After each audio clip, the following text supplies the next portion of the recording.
Saudações a todos os alunos da disciplina de Análise Instrumental. Meu nome é Rafael de Queiroz Ferreira e hoje nós iniciamos uma série de videoaulas falando sobre métodos eletroanalíticos. E para começar essa série de videoaulas, dentro da disciplina de Análise Instrumental, nós vamos falar sobre a introdução à eletroquímica. Isso porque, desde os primórdios da ciência, né, do final do século XVIII, começo do século XIX, grandes cientistas como Galvani, Volta e Cavendish já perceberam que a eletricidade ela interage de maneira curiosa com os tecidos animais. Na verdade, as cargas elétricas elas provocam a contração muscular. Isso foi percebido, mais precisamente, por Luigi Galvani, em um experimento muito simples que utilizava uma rã morta e hastes de zinco e cobre. Ao fechar o circuito com essas duas hastes e promover a passagem espontânea de corrente entre essas hastes, ele percebeu a contração da perna da rã. Para exemplificar esse experimento, que foi realizado lá no final do século XVIII por Galvani, eu trouxe uma pequena videoanimação que mostra mais precisamente como é montado o experimento. Temos uma pipeta de Pasteur com uma solução de eletrólito, mais adiante a gente vai falar sobre isso, e ao fechar o circuito com uma placa de zinco e um fio de cobre, nós temos então a contração da perna da rã. Mais interessante ainda é a produção de cargas por meios fisiológicos, como na tremelga marmoreada, mais conhecida como peixe-torpedo.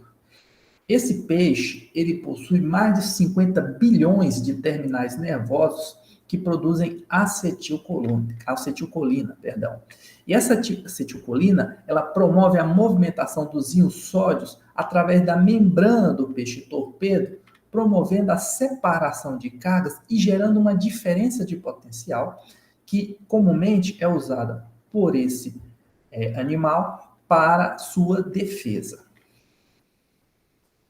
Outro detalhe é que dispositivos naturais que separam cargas e criam diferenças de potenciais elétricos, como o peixe-torpedo, são relativamente raros. E por conta disso, o homem aprendeu a separar as cargas fisicamente e quimicamente. Como exemplo, nós temos alguns dos principais descobertas, né, experimentos que foram realizados ao longo dos anos, como a pilha de Daniel, que a gente vai falar um pouquinho na videoaula de hoje, o gerador de Van Graff, as baterias chumbo-ácido e as células a combustível. Interessante é que todos esses dispositivos partem do mesmo princípio, as reações de oxirredução. Mas o que são as reações de oxirredução? Pois bem, as reações de oxirredução, ou em inglês, reações redox, são todas as reações químicas que envolvem transferência de elétrons. O processo de oxidação, por exemplo, envolve a perda de elétrons por parte de uma substância e, consequentemente, aumento do seu número de oxidação, comumente chamado de NOx. Para exemplificar, nós temos aqui zinco metálico reagindo com uma solução de cobre 2+, em meio aquoso, formando zinco 2+, em meio aquoso, e cobre metálico, cobre zero, né, cobre sólido. Percebam que o zinco metálico do reagente, ao passar para zinco 2+, tem o seu NOx variando de 0, já que espécies no estado sólido tem NOx 0, para 2+, ou seja, o NOx dele aumentou de 0 para 2, o que caracteriza uma reação de oxidação. Por outro lado, o processo de redução envolve o ganho de elétrons por parte de uma substância, consequentemente, tem o seu NOx diminuído. Para exemplificar, nós vamos partir da mesma reação, onde agora nós vamos analisar o cobre 2+, aqui dos reagentes, que passa para cobre zero nos produtos. Percebam que, novamente, o cobre zero tem NOx de 0, porque o cobre está no estado sólido, e ele passa de NOx 2 para NOx 0, ou seja, ele reduziu o seu NOx, diminuiu o seu NOx, o que caracteriza uma reação como sendo de redução. Em qualquer reação de oxirredução, o número de elétrons perdidos pela espécie química que sofre a oxidação deve ser sempre igual ao número de elétrons ganhos pela espécie que sofre redução. Esse princípio ele é muito conhecido na eletroquímica e é conhecido como o princípio da eletroneutralidade do meu meio. Os elétrons que são perdidos têm que ser ganhos por alguém e vice-versa. A relação entre a quantidade de matéria das substâncias reduzidas e oxidadas, ela pode ser fixada pelo balanceamento das reações, como o balanceamento que vocês aprenderam lá na química geral. O importante é que nós podemos separar uma reação de oxirredução em dois componentes, os quais denominamos de semi-reações. A partir das semi-reações, nós podemos indicar de maneira mais conveniente qual espécie ganha ou perde elétrons. Visualizar os elétrons que são perdidos ou ganhos na reação global é por vezes difícil, principalmente para alunos iniciantes. Porém, quando você separa a reação global em semi-reações, fica muito mais fácil e conveniente enxergar quem ganha e quem perde elétron. Quando somadas as semi-reações, os elétrons nelas simbolizados devem ser cancelados. Por isso que nós não enxergamos elétrons na reação global. Por exemplo, aquela mesma reação que nós mostramos anteriormente, aquela reação global, zinco sólido reagindo com cobre 2+, meio aquoso, formando zinco 2+, meio aquoso, mais cobre no estado sólido. Nós temos, então, uma semi-reação formada por zinco, passando para zinco 2+, para que ele saia de NOx 0 para NOx 2+, ele perde 2 elétrons, consequentemente, essa é uma semi-reação de oxidação.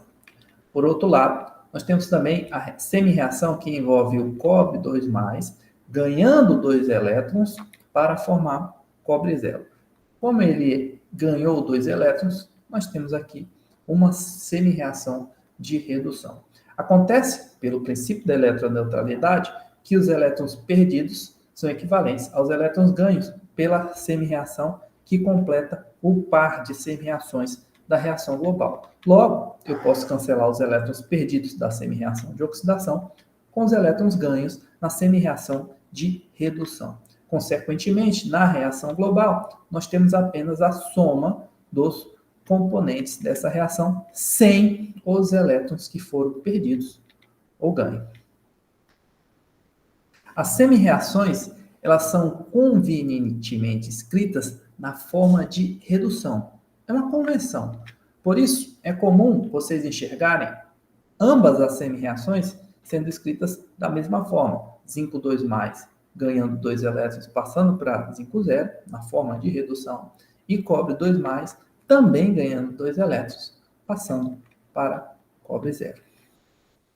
Para escrever corretamente as semi-reações, de modo a descrever um processo químico termodinamicamente permitido, é necessário conhecer a tendência das várias substâncias em ganhar ou perder elétrons. Os reagentes oxidantes, por exemplo, ou simplesmente oxidantes, possuem uma forte afinidade por elétrons e podem fazer com que as substâncias sejam oxidadas. São reagentes que promovem a oxidação, retirando delas os elétrons que necessitam para se reduzir. Ou seja, um reagente oxidante, ele promove a oxidação de uma outra espécie, mas ele por si só sofre uma redução. Por outro lado, os agentes redutores, ou simplesmente redutor, facilmente cedem elétrons às espécies oxidantes, reduzindo-as. Um agente redutor promove, então, a redução da espécie com quem ele está interagindo, mas ele, por si só, vai sofrer uma oxidação.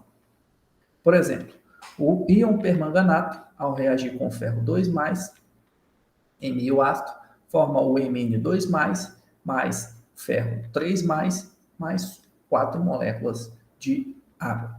Percebam que o ferro aqui dos reagentes tem um NOx 2+, ou mais 2, e o ferro dos produtos tem um NOx mais 3. O NOx foi, então, de 2 para 3. Nós tivemos um processo de oxidação. Como ele sofre oxidação, ele promove a redução do par com que ele interage. Consequentemente, ele é um agente redutor. Por outro lado, o manganês, aqui no íon permanganato, que tem NOx 7, lembre-se lá da química geral, que o NOx do manganês é obtido a partir do somatório dos NOx de todos os elementos que compõem esse íon, né? E como ele é um íon, o total aqui tem que ser igual a -1, que é a carga do íon. Como eu tenho 4 oxigênios e cada oxigênio tem um NOx de -2, mais 7 do manganês, vai dar uma carga de -1 para o íon.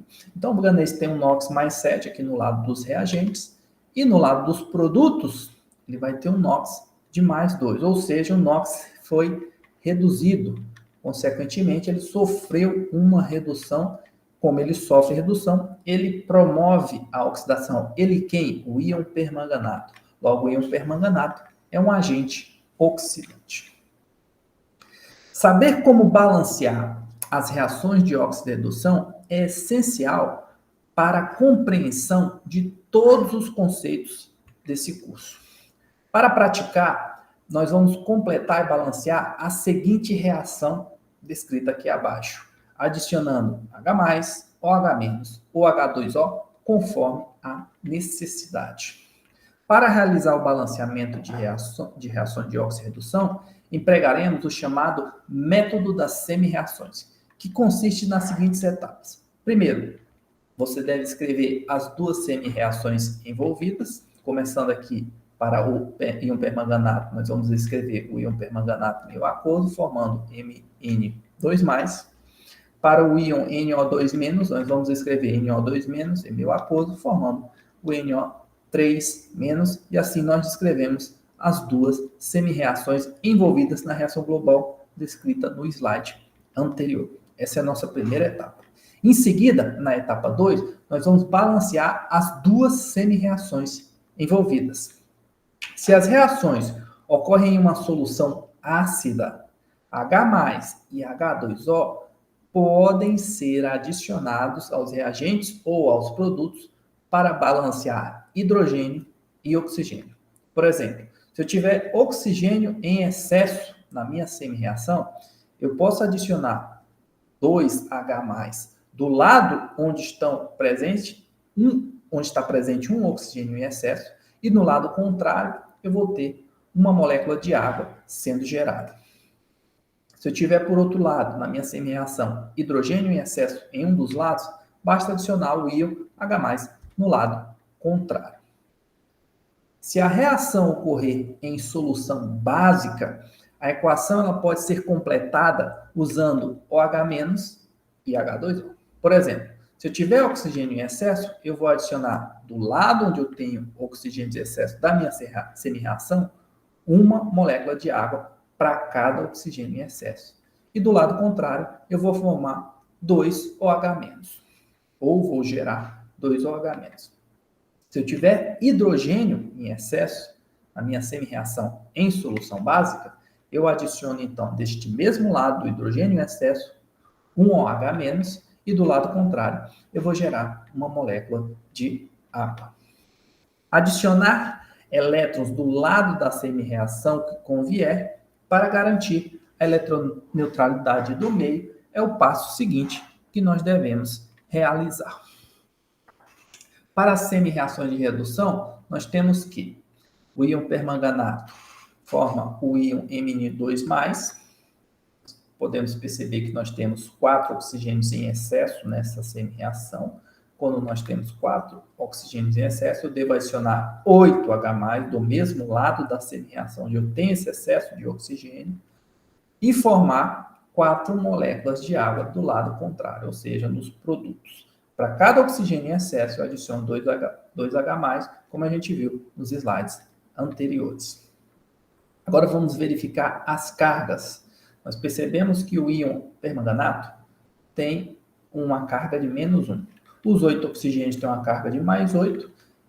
Consequentemente, a carga global aqui do lado dos reagentes é +7. E do lado dos produtos, como a água é neutra, a molécula neutra, nós temos uma carga global de +2. Acontece que nós temos +7 nos reagentes e +2 nos produtos. Para balancear essas cargas, nós adicionamos, então, 5 elétrons do lado do reagente, porque o elétron tem carga negativa. 5 elétrons mais uma carga +7 dá, do lado dos produtos, uma carga +2. E assim nós balanceamos essa semi-reação de redução.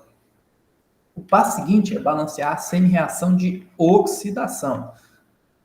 Lembrando, o NO2- aquoso formando NO3- aquoso. Perceba que agora a gente tem um oxigênio em excesso do lado dos produtos.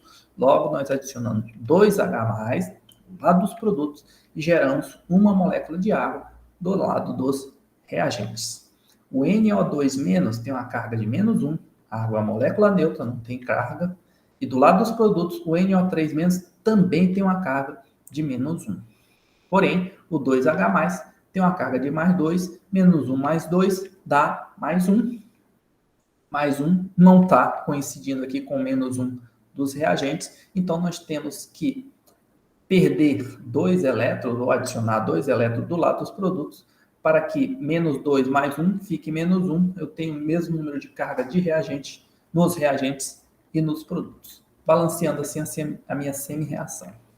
Por fim, na etapa 3, nós vamos combinar as duas equações, as duas semi-reações, multiplicando-as pelo número de elétrons da anterior, de forma que o número de elétrons perdidos em uma das semi-reações seja igual ao número de elétrons ganho na outra semi-reação. Repetindo, nós precisamos manter o princípio da eletroneutralidade. O número de elétrons perdidos tem que ser sempre igual ao número de elétrons ganhos, e é nisso que se baseia a etapa 3. Nós temos, então, a nossa primeira semi-reação balanceada aqui, a segunda semi-reação, porém, na primeira, vocês estão percebendo que foi ganho 5 elétrons, estão do lado, os elétrons estão do lado do reagente, e na segunda semi-reação foram perdidos 2 elétrons. Se foram ganhos 5 elétrons tem que vir de alguém, mas essa outra semi-reação está perdendo apenas 2, então isso não está balanceado. Para balancear essas duas semi-reações, nós multiplicamos a primeira por 2, já que 2 é o número de elétrons que foram perdidos pela semi-reação de baixo, e multiplicamos a de baixo por 5, já que 5 é o número de elétrons que foram ganhos pela semi-reação de cima.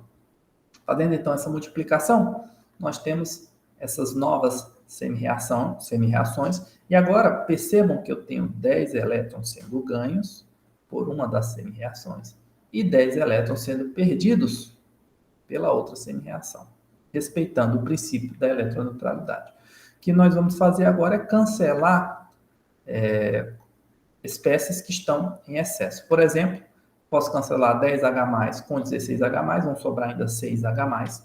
Posso também cancelar 5 águas com 8 águas, vão sobrar 3 águas. 10 elétrons com 10 elétrons, e aí, somando tudo, nós temos, finalmente, a reação química, a equação química balanceada. A maioria das reações de oxirredução, elas podem ser realizadas de duas formas fisicamente distintas.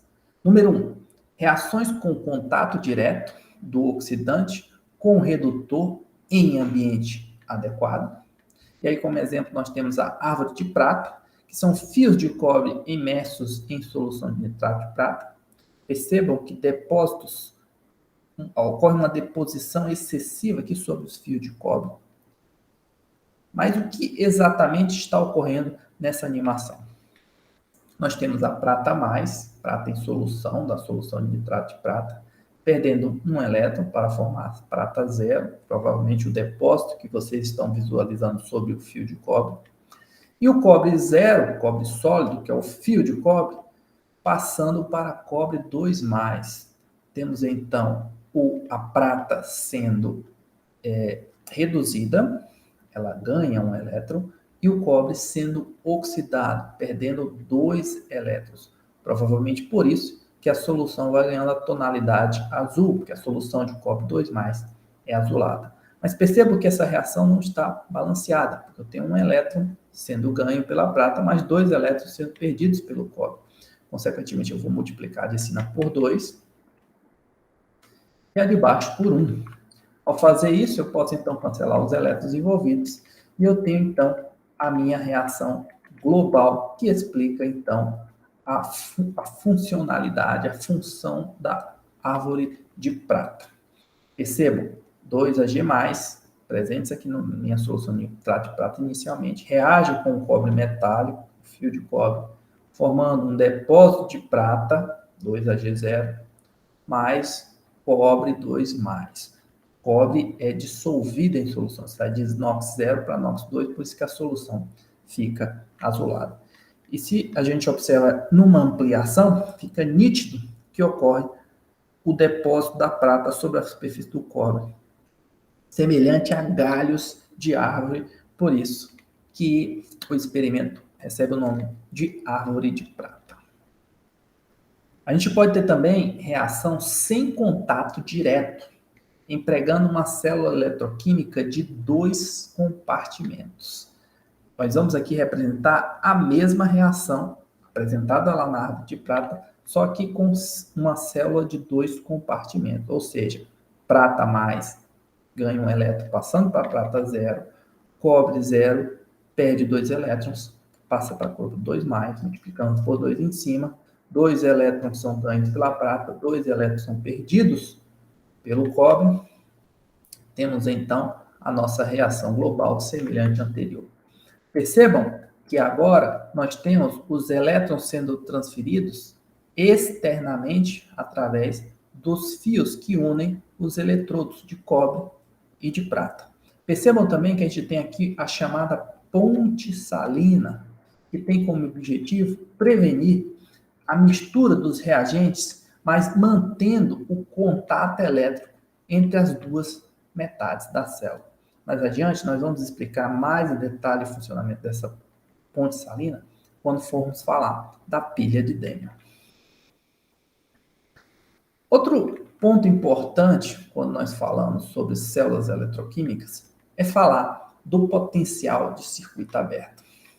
Isso porque, à medida que a reação prossegue, o potencial ele vai diminuir até se aproximar de zero quando a reação global se aproxima do equilíbrio. Na verdade, quando nós fechamos esse circuito aqui com um voltímetro de alta resistência, que tem como objetivo apenas medir a diferença de potencial que existe entre esses dois sistemas, no caso aqui uma solução de cobre 2+, 0,02 mol por litro, com um eletrodo de cobre de um lado e uma solução de nitrato de prata 0,02 mol por litro com um eletrodo de prata.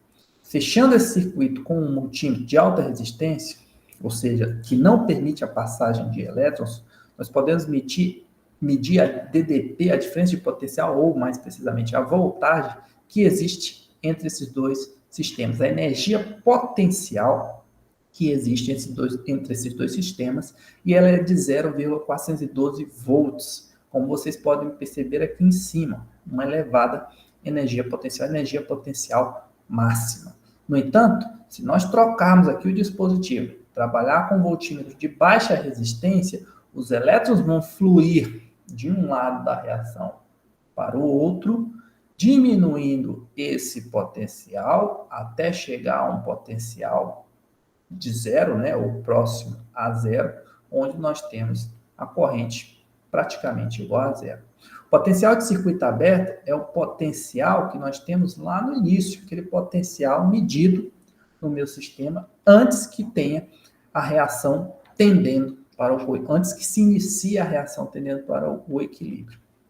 Na verdade, a gente pode até calcular a constante de equilíbrio envolvida nessa reação, já que a gente conhece a concentração de cobre 2+, e a concentração de Ag, a gente pode monitorar também essas concentrações, sendo que essa constante de equilíbrio é da ordem de 4,1 vezes 10 à quinta. No equilíbrio, é bom lembrar que as duas semi-reações continuam ocorrendo, porém, suas velocidades são iguais. As células eletroquímicas, Elas podem ser, então, galvânicas ou eletrolíticas. Lembre-se, as galvânicas ocorrem espontaneamente, você gera uma corrente, uma célula galvânica, né? O exemplo maior delas são as pilhas. E as células eletrolíticas, você precisa fornecer uma diferença potencial, uma voltagem, para que o processo ocorra. As células elas também podem ser classificadas como reversíveis ou irreversíveis, mas nós falaremos mais sobre isso mais adiante. As células galvânicas ou voltaicas, elas armazenam energia elétrica. Nessas células, as reações que ocorrem nos eletrodos, elas tendem a prosseguir espontaneamente e produzem um fluxo de elétrons, ou seja, uma corrente, do ânodo para o cátodo, por meio de um condutor externo. Já as células eletrolíticas requerem uma fonte externa de energia elétrica para que a gente possa operar elas, ou seja, para promover o fluxo de elétrons. O interessante é que para ambas as células galvânicas ou eletrolíticas, a gente tem que lembrar que a redução sempre ocorre no cátodo e a oxidação sempre ocorre no ânodo. Entretanto, o cátodo em uma célula galvânica reversível torna-se o ânodo quando a célula é operada eletroliticamente. Isso porque eu inverto o meu fluxo de elétrons quando eu aplico uma diferença de potencial no meu sistema para operar a célula eletroliticamente. Para fechar, então, essa videoaula de hoje, nós vamos sintetizar algum desses conhecimentos apresentando para vocês aqui a pilha de Daniell, que foi primeiramente desenvolvida em 1836. Nós temos, então, dois compartimentos separados, um com uma solução de sulfato de zinco e outro com uma solução de sulfato de cobre. Esses dois compartimentos são unidos por uma ponte salina, que na verdade é um tubo preenchido com uma solução de cloreto de potássio, fechando aqui as extremidades do tubo, né, com um algodão hidrofóbico. Temos do lado direito um eletrodo de cobre, representado aqui como cobre zero, e do lado esquerdo um eletrodo de zinco, representado aqui como zinco zero. Nessa pilha, então, nós representamos também uma conexão externa ligando o eletrodo de zinco ao eletrodo de cobre. E eu coloquei aqui uma lâmpada só para representar a passagem de corrente no meu sistema. Nós temos, então, do lado esquerdo, a semi-reação de oxidação, já que eu tenho zinco zero passando para zinco 2+, perdendo, então, 2 elétrons. Esses 2 elétrons que são perdidos aqui são transferidos, então, para a semi-reação da direita. Perceba que, quando há o fluxo de elétrons, esse fluxo é representado pela lâmpada que acende, e a corrente, por convenção, ela tem um vetor com sentido contrário ao do fluxo de elétrons. Esses elétrons, então, que são perdidos aqui na semi-reação de oxidação, são ganhos ou são transferidos para a semi-reação de redução, que ocorre, então, devido à reação do cobre 2+, ganhando esses 2 elétrons, passando para cobre zero. Nessa extremidade, então, onde ocorre a reação de oxidação, nós temos o chamado ânodo. E esse ânodo, ele sofre um desgaste, ele é dissolvido. Como vocês podem observar aqui na semi-reação, o zinco metálico passa a ser zinco 2+. Zinco 2+ é zinco em solução. Então, ele é consumido à medida que a reação prossegue.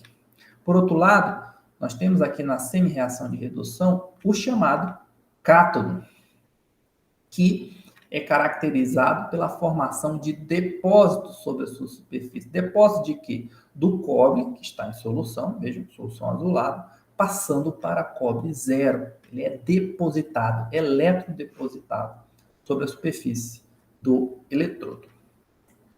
Interessante também é que há uma convenção da IUPAC para as cargas numa pilha como essa, uma célula eletroquímica como essa, perdão. É a chamada plus right rule. E o que diz a plus right rule? Como o próprio nome já indica, que a fase positiva, né, a carga positiva, está do lado direito da minha célula e a carga negativa do lado esquerdo. E é fácil a gente imaginar por que isso acontece. Perceba, isso aqui é um sistema espontâneo, essa reação ocorre espontaneamente. Se eu tenho elétrons fluindo do lado esquerdo para o lado direito, significa que nós temos um excesso de elétrons do lado esquerdo. Logo, ele tem uma carga negativa. O mesmo raciocínio pode ser usado para o lado direito. Se ele tem uma carga positiva, é porque ele é deficiente em elétrons. Então, os elétrons tendem a seguir da direita para a esquerda para suprir essa deficiência de elétrons. Nós observarmos em detalhes o que está acontecendo aqui na superfície do eletrodo com a minha superlupa, nós vamos perceber que os elétrons representados em vermelho estão saindo e que o zinco, que era metálico na forma 0, está saindo para a solução na forma de zinco 2+. Por isso que ele está sendo consumido. O eletrodo, o ânodo, está sendo consumido desse lado. Do outro lado, nós temos a chegada dos elétrons que foram perdidos aqui pela semi-reação de oxidação. E ao chegar sobre a superfície do cobre, eles fazem com que o cobre 2+ em solução para cobre 0, eletrodepositando esse cobre 2+ sobre a superfície do meu eletrodo. O detalhe é que nós temos aqui também a minha chamada ponte salina, e ela visa manter a eletroneutralidade do meio. Como? Promovendo a transferência de cargas positivas e negativas para os lados em que eu tenho deficiência dessas cargas. Outro detalhe é que essa célula aqui, que representa a pilha de Dehn, ela é uma célula com 2 compartimentos. E essa ponte salina a gente chama de junção líquida. Porém, nós também podemos trabalhar com células sem junção líquida, ou seja, com um único compartimento. Um potencial de junção líquida se desenvolve em cada uma dessas interfaces. Então, se nós observarmos essa célula aqui com 2 compartimentos, nós temos o eletrodo de cobre interfaceado com a solução de sulfato de cobre, interfaceada aqui por essa seta, por essa barra dupla que representa a ponte salina, com outra extremidade da célula, que representa a prata mais, solução de nitrato de prata, interfaceada com o meu eletrodo de prata. Quando eu falo interfaceada é porque eu tenho uma reação heterogênea, né? Um meio sólido interagindo com um meio líquido, tá bom? Por isso que eu tenho essa interface única aqui.